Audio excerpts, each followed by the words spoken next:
Hi, everybody, and welcome to the final training in the series of STARS trainings. Make sure your mic is muted.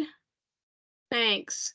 And I'll wait just a minute more to allow the rest of the folks who are signed up to join the meeting.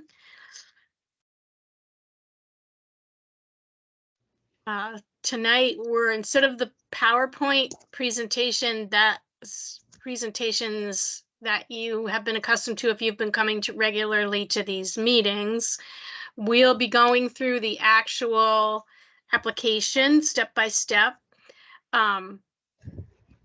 This isn't the final version of the application that will be available, but it is the version we're going to be using for now.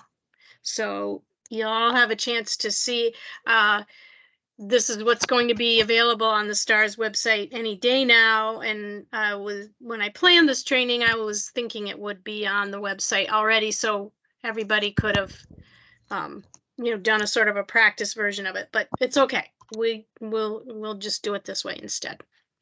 And I'm just going to give it a couple more minutes because I think we have more folks registered. So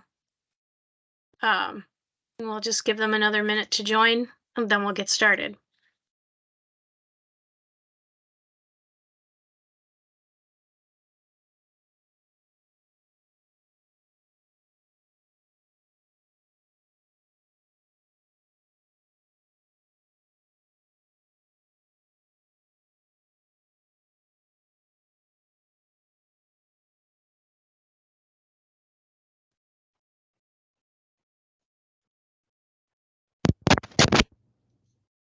Okay, so I am going to go ahead and start now.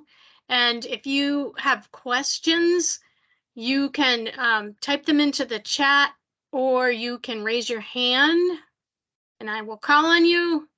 I see that there's a question already. Holly. I'm going to leave and try to come back in. My video's not working. Oh, okay. Okay, I'll wait a second for you. Thank you.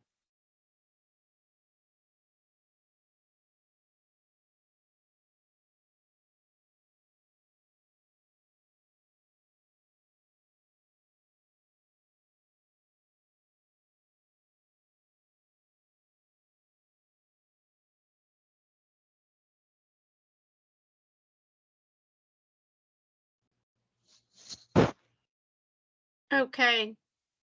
Is it working now, Holly? It is not, but that's okay. Oh dear.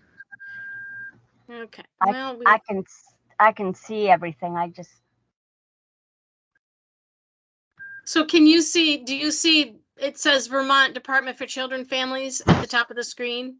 Yeah, I can see that. Oh, okay. That's what I have up now. That should be what everyone's seeing. Okay, thank you. So I think you're good. Okay. So this is what the STARS application looks like at the beginning. It gives you some instructions. One important thing to know about this application is that it doesn't save. So before you open it and before you go to open it and complete it, you should have all the documents and any kind of information that you're going to need available and ready so that you can just download everything all in one session for your application. That's not going to be the way the application format is going to work as soon as we have the permissions to use the platform that we've identified will work really well for our system, but we don't have those in place yet. And while we work on that, we still want people to be able to apply to STARS. So this is not going to be the long-term solution. This is just a sort of to fill the gap until we do have a solution. So there are going to be three things that or three components to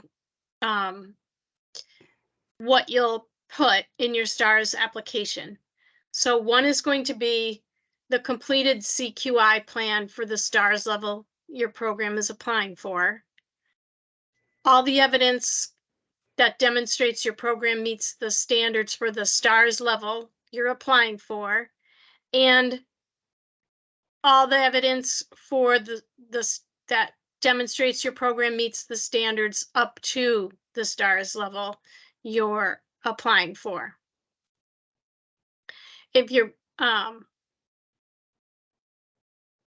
the other thing that I want to mention is that just doesn't those three things do not apply to programs that are eligible for the streamlined process, which would be Head Start managed programs, NACCE accredited programs, and then there's a partial streamlined process for NAFCC accredited programs or programs that are early MTSS implementation sites. But that's not most of us. Most of us will be going through this whole application. So when you submit your application, you'll get notified right away that it has been received. It will be reviewed in the order it's received and also within 2 weeks of the receipt date. And you will get an email notifying you of the results of that review. And that is the same process that happens now. There's the STARS guidance manual is available to help you determine what STARS level standards are and what the evidence for each level is that you can submit, and that the evidence are suggestions, not requirements. And there is a template. We've gone over that in some of the other STARS trainings, but I'll quickly click on it and show you what the template is for your STARS CQI plan. You can use this template. This is available for your use. Using this template is not a requirement for your CQI plan. You can create your own, you can document your plan any way that you want to, but this is just to save that step for people who would prefer to have one already made. So I'm just gonna, So it has a place for you to put your program identifying information, and to ground your plan in time and dates and timelines. It has sections for you to enter your goals for each one of the elements of quality of STARS. It has a place for you to list your data sources and evidence that you used to create your CQI plan. And you also, that can be another way for you to have a checklist for what documentation you're going to add to your STARS application. The next step is to describe the plan, do, study, act cycles, which are the implementation cycles that you'll use to break down your the steps that you're going to use to reach your goals. And if you want to know more about this, you can go to the recording of the CQI plan and plan, do, study, act cycles training that's on the STARS website. Does anybody have any questions before I go any farther?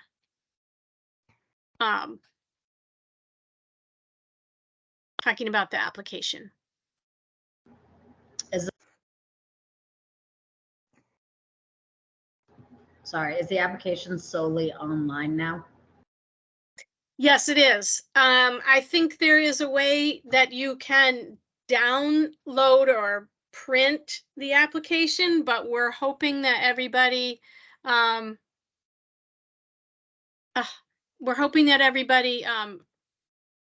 is able to do this electronically. And I know that some folks have already asked about the possibility of a paper application, and I'm looking into that and I'm not quite sure. I think we'll have to figure out a way to accommodate those folks, but I'm not sure what that will look like just yet. Joanna, would we be able to just get a paper copy to work from? So, because that would be easier to have it all like visually to see as we're putting things together versus page by page in an online application form. Yes, I believe that you would be able to print this. And yeah, I'm pretty sure you could just check it out. I'm afraid to download it and screw up what I'm trying to present to you, but if you see up here in the corner, there's this little box with the arrow.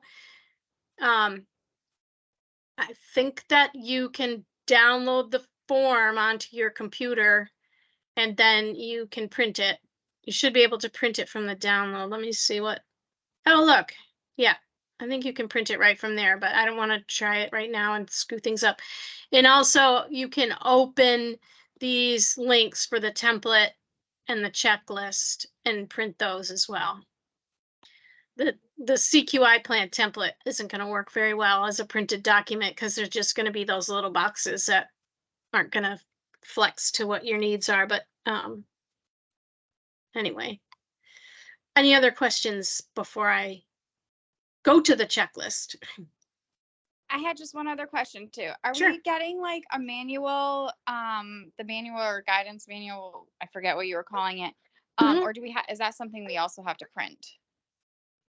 That's available on the STARS website and you can print it.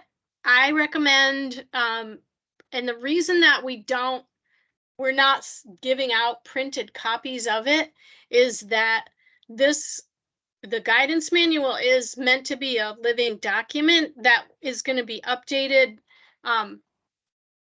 Is going to be updated from time to time, and particularly during this first year of STARS as we figure out some more specific things once we see how the application process works and how programs are able to meet the guidelines to change them and make, to change things around and make it more workable. So that's why we're not giving out printed copies, because you could print out a copy and it could be different, 6 months from now. But you can print the copy of the guidance manual that is on the website. Does that mean the application is a living document, or how will providers know that the targets they're aiming for aren't going to shift while they're reaching for those targets? The basic structure and framework aren't going to change, but it might be things like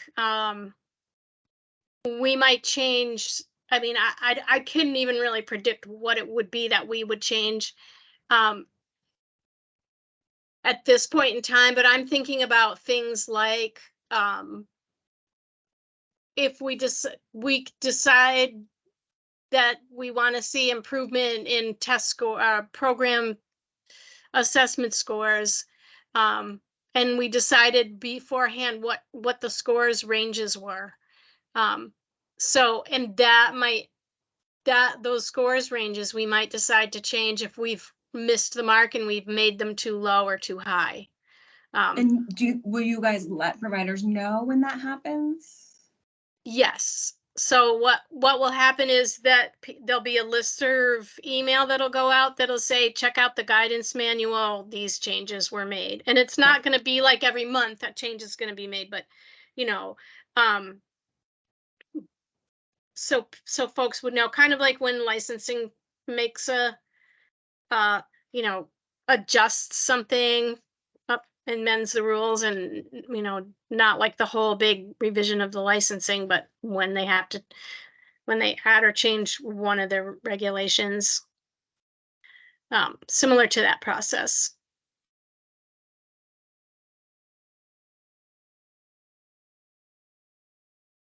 Are there any more questions about the guidance manual or printing the application? Yeah. Hmm? Joanna, Johanna, I put 3 questions in the chat. Is like, where can we find the application? So, oh my gosh. So this application that we're looking at right now is the sample, and we have done some tests on it, and it is, I don't know exactly why it's not ready, is not already on the STARS webpage, but that's where it belongs, and it should be there any day now. Okay. And Yeah. and I asked the same if we'd be notified. How can I be added to the listserv since I don't own my own program and I'm not the director of a program?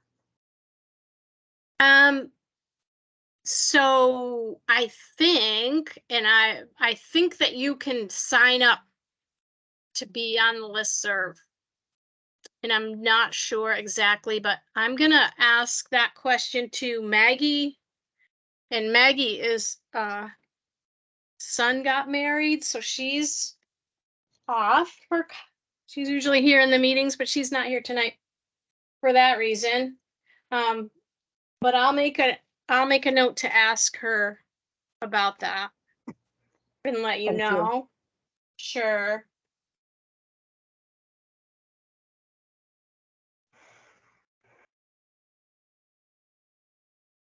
Because I'm pretty sure that obviously I get things, but before I still got the listserv notifications, and I think there was a way to sign up for it. So I'm pretty sure you can do that.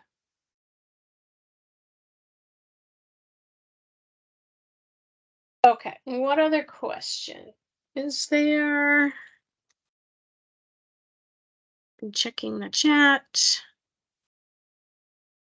This really notify we can find you. Okay, so that's all.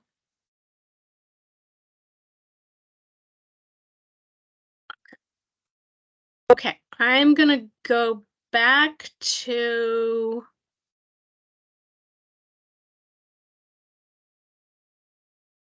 all right, you guys can still see the application, is that correct?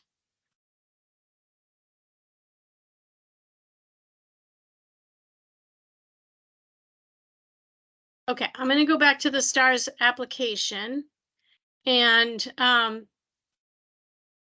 mentioned the guidance manual as a reference for what the STARS level standards are and evidence that you would want to collect. The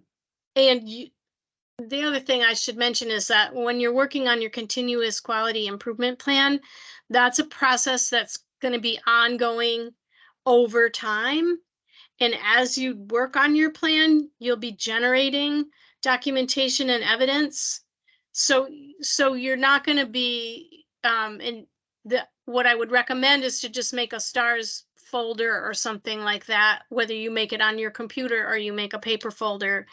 Probably easier to make it on your computer, but and then just put and then you can organize it into subfolders or documents or however you want to do. But then you have it all ready. You're putting things in there as you go along. So then when it comes time to look to see if you have the evidence to show you meet the standards, you should already have some documents that you've created along the way.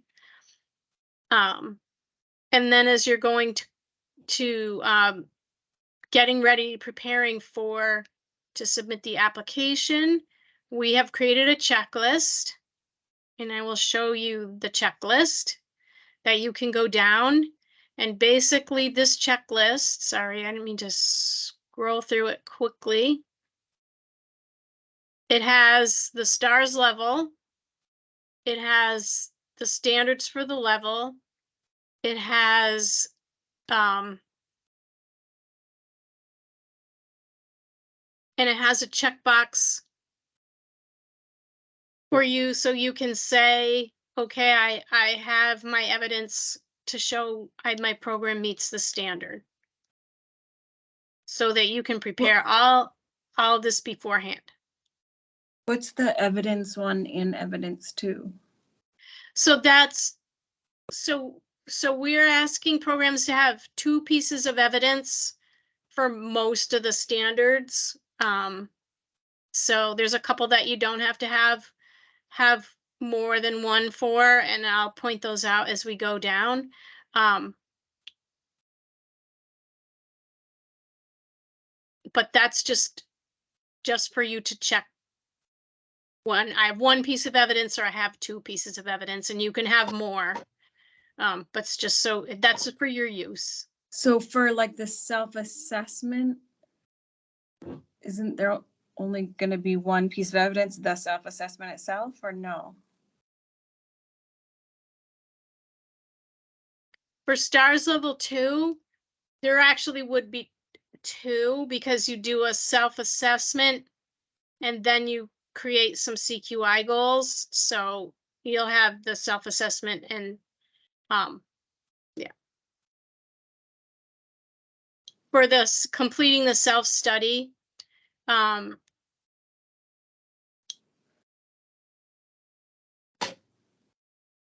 so you're actually just gonna have 1 thing, and that's gonna be probably a checklist of you demonstrate. So the self-study is actually the 2 things that are under it, the self-assessment and the self-study to determine the professional knowledge of the staff of the program. And how you will determine you meet this goal is going to be, or how it's determined that a program meets this goal is going to be different for different types of programs. So for a center-based program, each classroom team has to meet all the knowledge cumulatively. So like 1 person could have knowledge of developmentally appropriate practice, and 1 person could have knowledge of the VELs, and another person could have knowledge of the other 2 things, and that would make it for the whole each classroom team. For a family child care provider, their expectation is not that the person in the family child care provider is just 1 person. So they might not be able to meet all these standards, but they have to meet at least 50% of them. And we didn't determine which 50%, it's just 50%. And for after school programs, it's the program staff as a whole has to have knowledge of these all these standards. And for after school programs, there is also a after school program standards that could take the place of the early learning standards for those programs, especially if they serve children over the age of 8 or after 3rd grade. And I don't want to get too into the weeds, but I just want you to see this is what the checklist looks like. That's for your use. And I won't scroll too much, but for the let's see, let me back up a little bit. So for the consultation, there's only going to be 1 piece of using the consultation using a program assessment tool and provided by a STARS approved assessor. You're only going to have 1 piece of evidence for that, because it's going to be the report that you received based on your program assessment. And so there'll be places where you wouldn't obviously have more than 1 piece of evidence. And that's one of the ones. Can the checklist be updated to reflect that so it's less confusing to us? Because if there's 2 check boxes saying you need 2 pieces of evidence, I think most of us would think, oh, we need 2 pieces of evidence. Mm-hmm. Yep.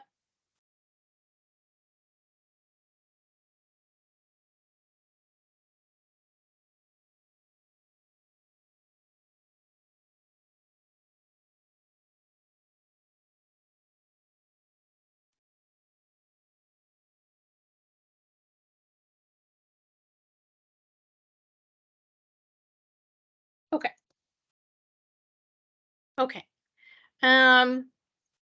So that is the checklist. And I'm not going to go all the way through it because I want to get to the point where we're going to see, as you can see for the higher levels, there's more stuff.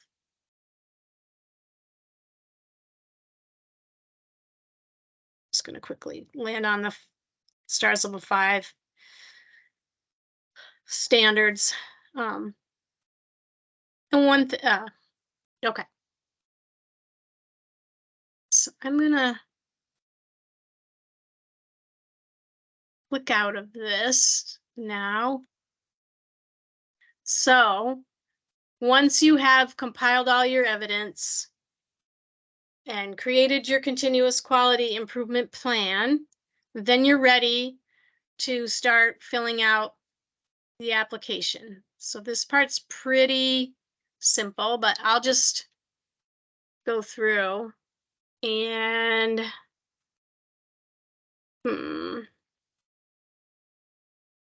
somebody want to give me a licensee organization name? So if it's a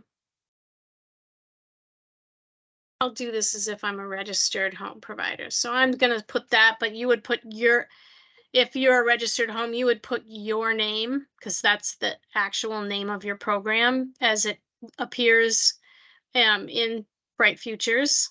And then I'll click registered family childcare, the month, the date, the year, or you can actually do that.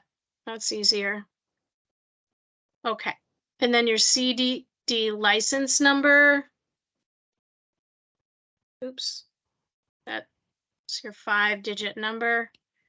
And then if you are a NACE accredited or Head Start program and you're doing a streamlined application, you'll drag and drop, or you can click the Browse Files button, and that'll open up. Let's see, that'll open up, and I'll just put anything in there just so we can continue. And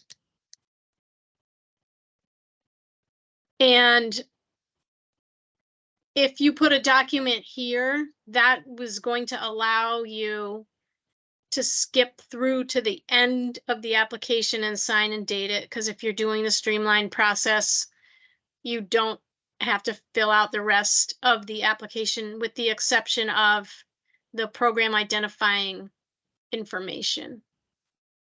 So I'm just going to quickly type in a phone number.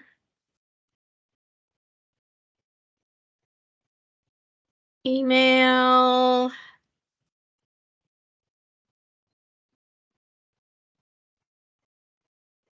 Program, whoops, oh, see, it doesn't like that.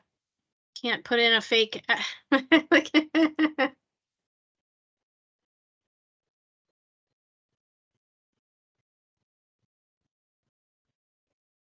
Okay, now what did I do? Program mailing address.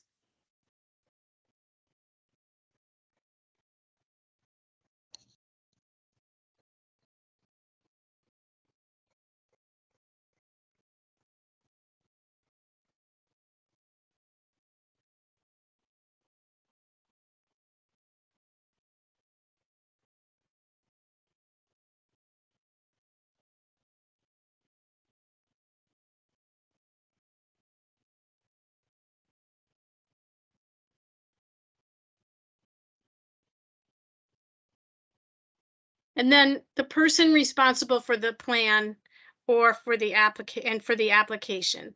So I'm a home provider, so I'm going to put my own name here.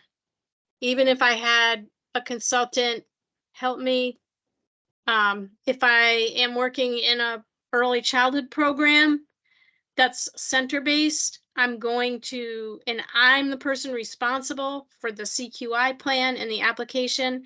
I'll put my name here because that's who is going to get contacted by the STARS administrator with the results of the application review. And that's who will communicate with in your program to send you reminders and other updates related to stars. So this should, now let me go to the next page. So, are you applying for stars level 2? We'll say no. Are you applying for a stars level above 2 stars and need to submit documentation that shows how your program meets the standards for stars level 2? Yes. So then it shows me the boxes where I'll put upload 2 pieces of documentation. Oh, that's going to have to change. So uploading documentation for stars level 2, and I'm uploading pretend information, but you'll have your information handy so you can upload it. Yeah, I don't think I'll put that in. I'm just going to put these same 2 things in.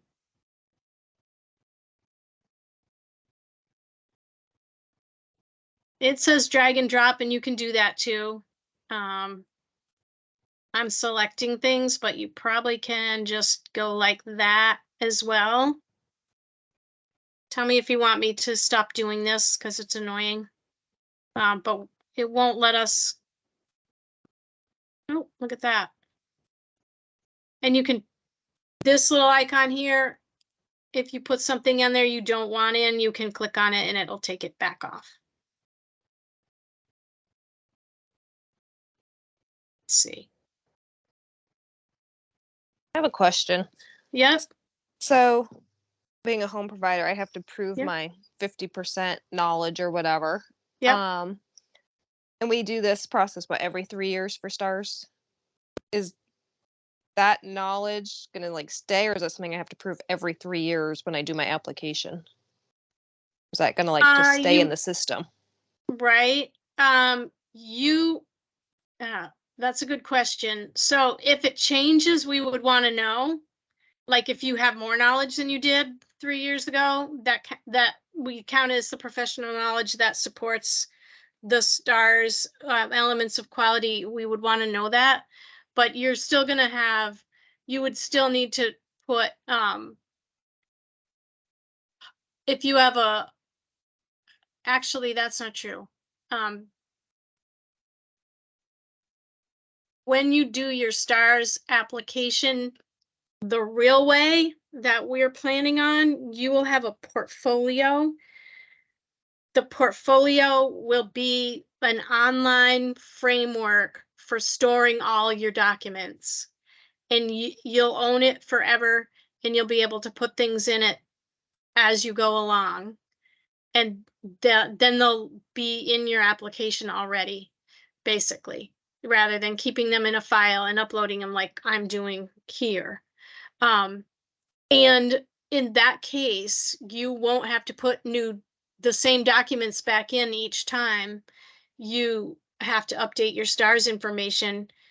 You'll just be updating what's changed in your portfolio. And because, as I said, you'll own the portfolio, you will just give access to the stars reviewer to your portfolio, and they'll go in and look and see, oh, yep, here's all her professional knowledge. So they'll review it again, but you won't have to resend it the way you did in the current stars application process, or the previous stars application, where even if you sent it to us already, we made you send it again. Thank you. Okay.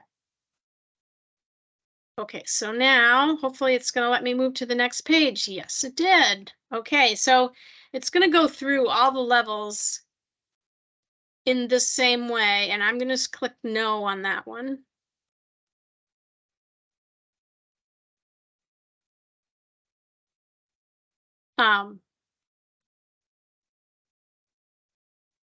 Just 1 hour on this page. I click no. So this is what happened is if you click something and it doesn't want to let you go through, and gives you a little red box, and then, okay. So are you applying for a stars level above 4 stars and need to submit documentation? data that shows how your program meets the levels? No. So we'll click no again. And that'll take us to the last page. Star level requested. I think we filled out the stuff we needed for stars level 2. And then you'll put your signature just with your mouse. And this gives you an option to print so you can see what you put in your application. But I don't think that it will print the downloads. It's just going to print the box, like the face that you see. And there's a save button here. And my experience with this format that we use, JotForm, is you can hit save. And if you go right back in, it'll be saved. But if you go back in at a later date, it won't be. And then you can hit submit.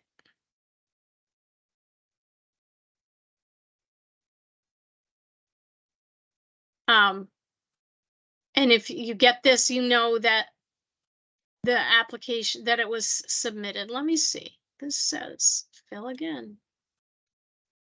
Huh, look at that. It goes right back to the beginning. But look, nothing I put in was saved.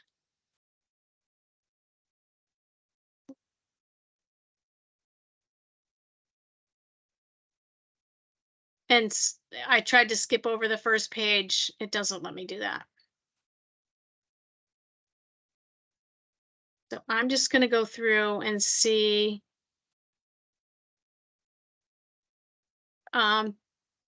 Okay, so it looks like there's some more things in the chat.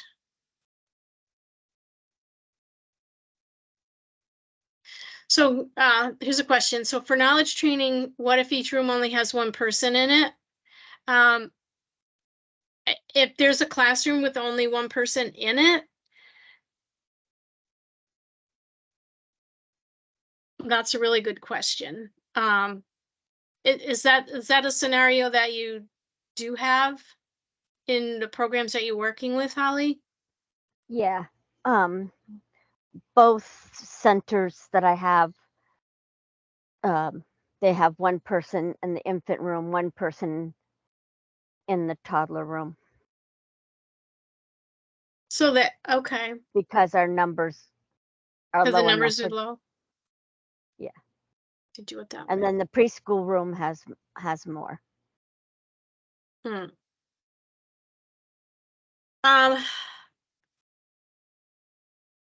So that's one of those types of things that we're going to have to sort out during our pilot year. If it was just making it up off the top of my head, I would say that it would then have to be the person who, I'm assuming there's somebody that supervises that infant teacher, or those people who work in a classroom alone by themselves. So it would have to be that the lone teacher in the classroom and whoever is their supervisor, I'm guessing. But this is something that would have to be taken into consideration by the STARS Advisory Committee. That's going to start meeting at the end of August. And I'm actually going to bring it up to them then to clarify that policy. Now, where my position is pre-K teacher, Yep. but I take a lot of different trainings. Could I be included in some of that, even if I don't work in those classrooms? You could be included with the classrooms where UPK is provided, but it really wouldn't. I mean, unless you were in a supervisory role for those folks.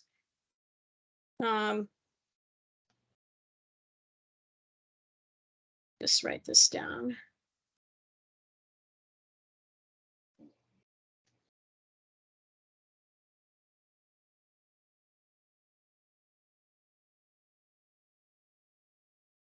Okay. So the directors could make me like in a supervisory role for those classes. Yep, if they did, and then your professional knowledge would count. Yep. Okay. And you don't have to add. So for your evidence, you for professional knowledge, whatever is in your BFIS account, you don't have to send to us. And for trainings and credentials and college courses and degrees, all of that would be in your BFIS account. And if you sent it to us, we would say we can't use this as verification until it's in your BFIS account. So you actually don't have to send verification of those things to us. Same with you have an educator license. You can just say you have one and we'll verify it by going to the AOE website where there's a place where you can check people's educator licenses. So, so for most of that professional knowledge, it'll either be in your BFIS account or it'll be in the ALICE registry, which is educator licenses. Yep. Or in some cases, if your program, if the program you're working in is a UPK program or it's a UPK partner, we'll be able to verify that alone will be verification that you meet, that you have knowledge of the VELs and trying to remember what else. And for some things in the other stars levels. And you don't have to verify that for us because we go to the AOE website and look up the list of UPK and UPK partner programs. So there's quite a bit of evidence that you don't have to actually provide the evidence. You just have to tell us you have it and we can verify it through other means. Here's a question. Thank you. Somebody's really thinking this through. Would classes with 2 teachers in each of the infant and toddler classes have to cover all the requirements? So if there are 2 teachers in an infant and toddler classroom, yes, they would. And if a pre-K only has 1 teacher for 10 kids, so would that one have to count for all the requirements for pre-K?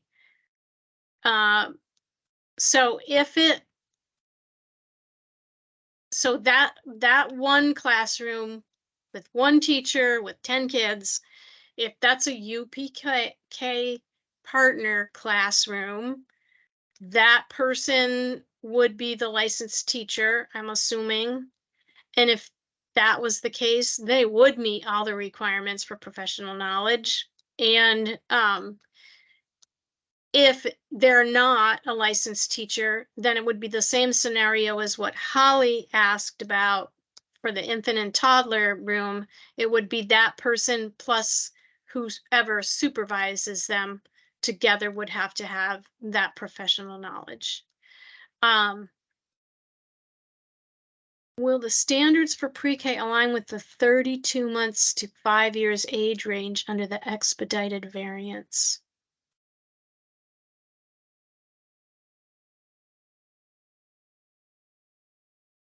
What is the expedited variance? Is that of licensing variance that you're talking about, Ruth? I don't know Yes, what that. yes. So there's an expedited variance while they're in the process of changing actual regulations. So some centers like mine do have the expedited variance. So instead of infants being, up to 2 years, our infants change classrooms at 18 months.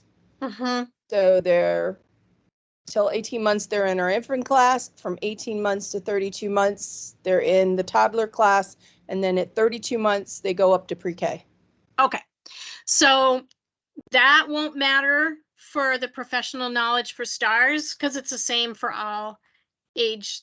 It's not the same professional knowledge for all age levels, but there's a VELS. The VELS is from birth to 3rd grade.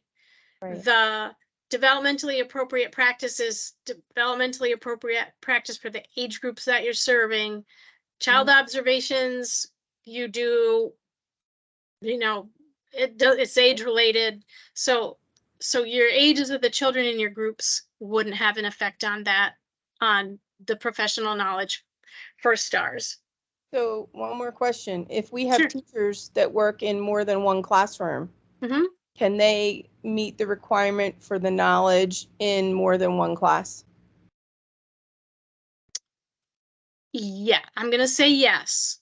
Okay, because some of my teachers are they move. I have quite a few that float, and then I have some that are primary teachers in a class. So Mhm. that's what I'm trying to figure out. So if one teacher has like knowledge of multiple areas for more than one age group, and they're working in two classes, then you would say that most likely they would count in both classes? Yeah, as long as it's not one person who's a floater and they're in a classroom for half an hour to cover breaks. Yeah, In not that case, that thing. would not count. No, mine I have, so for one thing, I have assistant directors. So I Mhm. have an assistant director for infants and toddlers. Mhm. So she basically holds that knowledge for both those age groups. Mhm. And then I have the same thing. I have one that is assistant director for pre-K summer and our pre-K to grade 2 after school program. So she's kind of responsible for all three of those.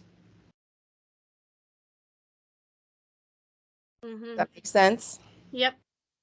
So the rule of thumb that we used in the system we just got rid of, and we'll probably translate that over to this one, is a person. We were counting a person as a staff member of a program if that person worked in the program for 10 hours or more a week. Mm-hmm.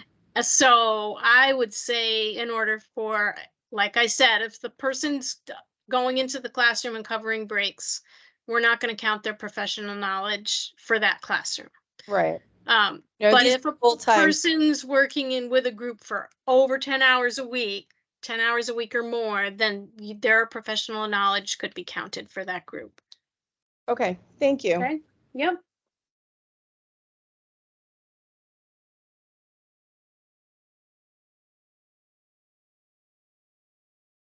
Okay. Any other questions related to new messages? Can you verify the web address where the application is located? So yes, I can tell you where the application is located, but it isn't located there yet. It's located on someone's computer while they're figuring it out. Let me just I'll put you the link in the chat.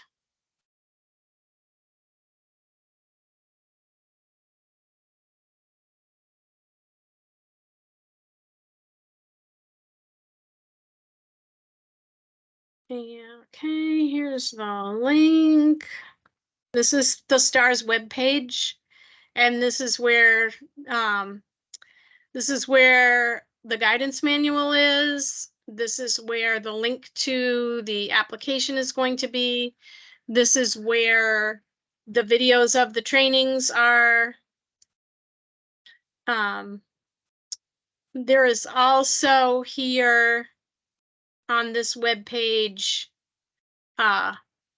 FAQs, frequently asked questions about the STARS revision process, and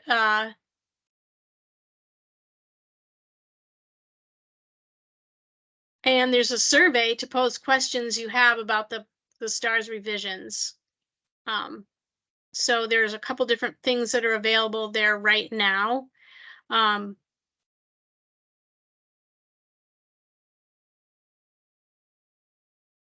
There are recordings of the STARS trainings. Oh, and that was the other thing that I wanted to tell you, is that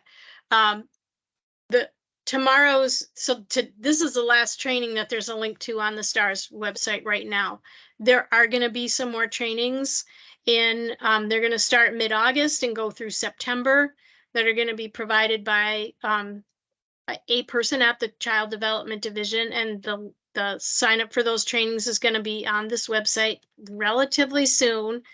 There'll be 2 different trainings, and one is going to be an overview of the whole system, and then the other one is going to be the how to do a continuous quality improvement plan.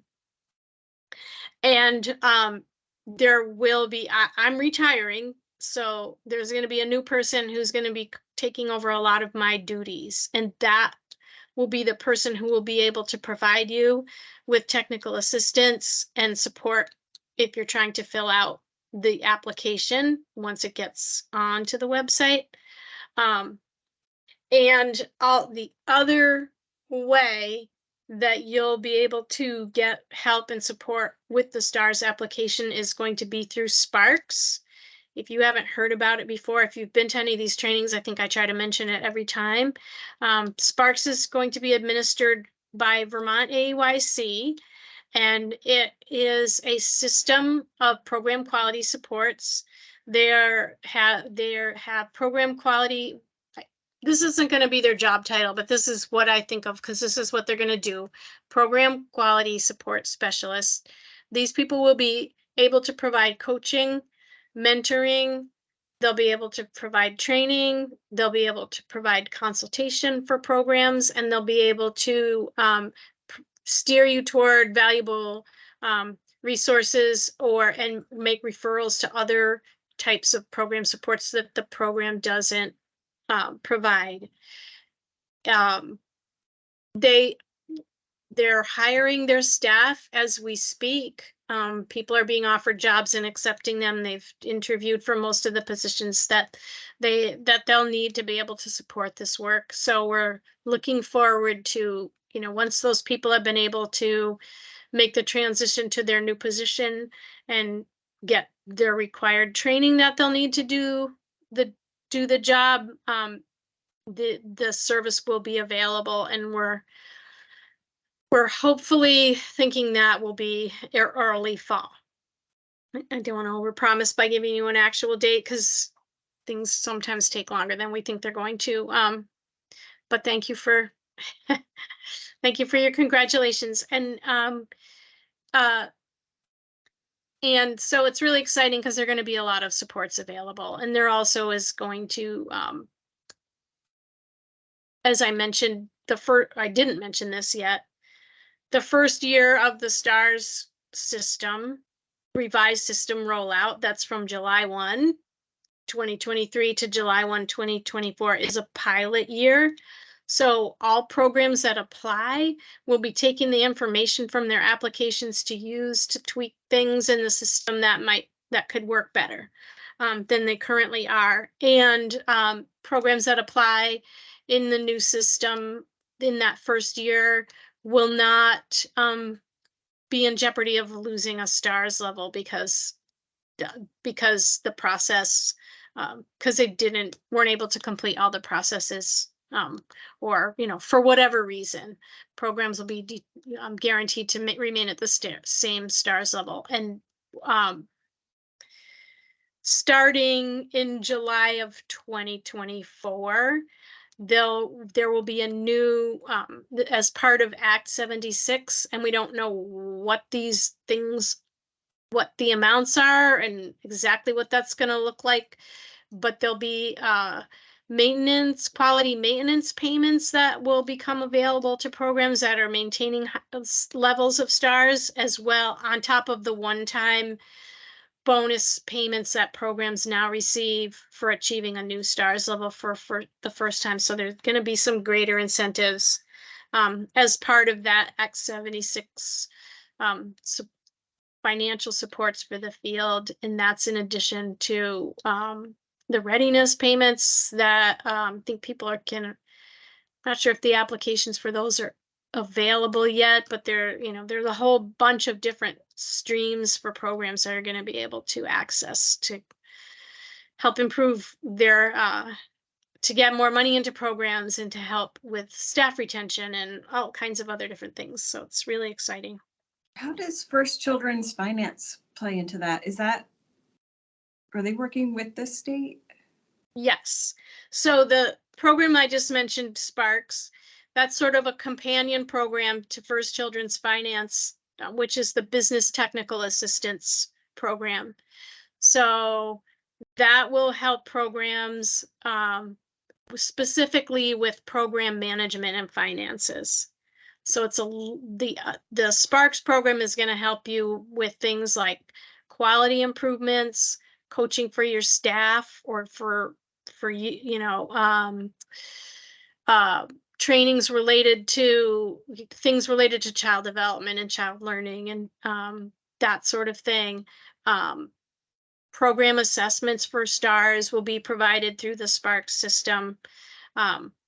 So it's kind of like BTAPs for how you run the business of your program, and Sparks is for how you run the education and care part of your program, basically. So they're not meant to duplicate each other's services, although there's going to be a reference library like the shared services, that it'll be for both programs, but it will be through, I think it's going to live in the business technical assistance program, but it's going to be, that's a whole different thing. Will the August trainings be different than the ones you just took? Not really. They'll be, the August trainings will be kind of hybrids of all the trainings that we've done. So the overview one will be like the overview one that you took, and the STARS levels ones that you took, but it'll be all in one. And the CQI and Plan Do Study Act cycles one will be pretty much the same. It'll be a different presenter, and so she might have a different take. And if you didn't understand it when you took it from me, take it again from her, and maybe it'll be better. But it'll be the same content as the ones that we've presented over the last 6 weeks or so.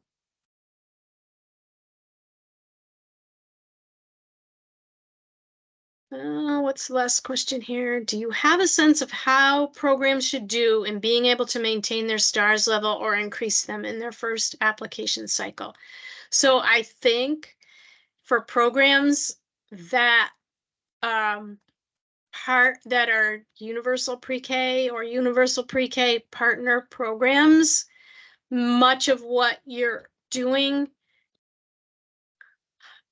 will count, is aligned with the standards for STARS, and there'll be a few other things that are included in the STARS elements of quality, but I don't anticipate that it's going to be more difficult than what you're doing now. And I think overall, the types of activities are some of the types of activities for the new system are different than the ones in the old system, but they're more closely related to what the day-to-day things that you do with children in classrooms. And I really don't think that people will have difficulty maintaining their STARS levels, but they're going to be doing some different things and having a different ongoing process in order to do that.